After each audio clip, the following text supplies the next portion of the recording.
In today's video, I'll show you the correct way to use Typeform automation with Zapier instead of webhooks. If your webhook method is not working, this is the easiest and most reliable alternative. First, open your Typeform account and make sure your form is already created with the required fields, like name, email, and other important questions.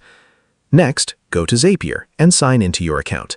Click on Create Zap to start a new automation workflow.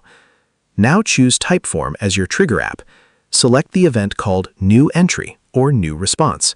This means every time someone submits your form, the automation will run. After that, connect your Typeform account to Zapier and select the exact form you want to use. Then run a quick test to pull sample data. Now it's time to choose what happens next. This is your action step. You can send the data to Google Sheets, CRM tools, email platforms, or any other supported app. For example, you can select Google Sheets to automatically store all responses in a spreadsheet. Next, map your fields carefully.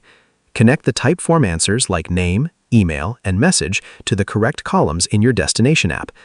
Once everything is mapped, run another test to confirm the automation is working properly. If the test is successful, turn on your Zap. From now on, every Typeform submission will automatically flow into your connected app without any manual work. This method is more stable than webhooks and is perfect for beginners because it requires no coding. And that's it. You've successfully connected Typeform to Zapier and automated your form responses in a simple and reliable way. And that's how you automate Typeform using Zapier instead of webhooks. Share this video and subscribe for more helpful tutorials.